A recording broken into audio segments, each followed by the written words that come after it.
কাউলুৰ পৰা ডিমাকুছিলৈকে আহিছোঁ। ডিমাকুছিৰ পৰা মই পিলপিলি ধৰি স্কুলত আহিছোঁ। আহি চাওঁ যে ছাৰ সোমাইছে মানে ছাৰৰ অলপ আগত সোমাইছে। এতিয়া মানে কেইটা বজাত আহিছিল? সেইটোতো মই আৰু ক'ব নোৱাৰিম, আৰু ময়ো ছাৰ ঘূৰি চোৱা নাই। মই যে স্কুলত আহি সোমাইছোঁ, ময়ো ঘূৰি তুৰি চোৱা নাই। মোৰ কামেই এইটো যে স্কুলত মোৰ যাবই লাগিব। মই সেইটো চোৱা নাই, তাৰমানে মই পিলপিলি ধৰি আহিছোঁ না। আজিকালিতো মানে সেনে 8:45 সোমাব দিছে আমাক। ক্লাছ 9:15 পৰা আপোনালোকে ক্লাছত সোমাব, কিন্তু আপোনালোকক পোৱা নাই। এতিয়া কিন্তু পাইছে ছাৰক। কেইজন আছে ইয়াত? ষ্টুডেণ্ট কিমান আছে? 55 আছে। দুইটা মিডিয়াম মিলি। গোটেই শিক্ষক কেইজন আছে? 4জন। তাৰমানে এছামিছ মিডিয়ামৰ 2জন, এতিয়া গোটেইকেইটাক পোৱা নাছিলে? নাই পোৱা নাই, কিন্তু আহি গজংতি পাইছে মানে ছাৰে সোমাইছে, গজংতি আহি পাইছে আহি।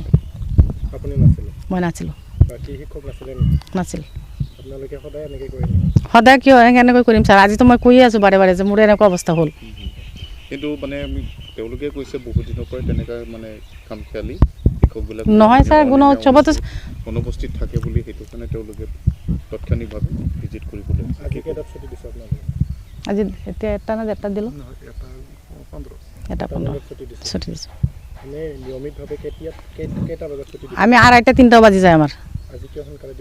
তাৰমানে ল'ৰা ছোৱালীও নাই কম, তাৰপৰা এইফালে দিছে কিবা চৰকাৰী চৌকা, সেইফালে গাৰ্জেনবিলাক চব তাতে গ'ল, ল'ৰা ছোৱালীও তাতে দৌৰি দৌৰি যাই আছে, আহি আছে। আৰু গাঁৱত আছে শ্ৰাদ্ধ, আমাৰ মিডিয়ামতো ল'ৰা ছোৱালী আহাই নাই। নাই, কোৱা নাই। ক্লাছ আমি যিখিনি কৰিলোঁ, তাৰপিছত আৰু ছাৰে কৈছে যে থাকিও লাভ নাই। মই কৈ আছোঁ আজি আমাৰ মোৰতো দেখি এনেকৈ কৈছে, ছাৰ মানে মোৰ থাকিও লাভ নাই, দিয়া নাই। আমাৰ ৰান্ধনী ওদালগুৰিত গৈছে। নাই, খেলি মেলি নহয় আমাৰ।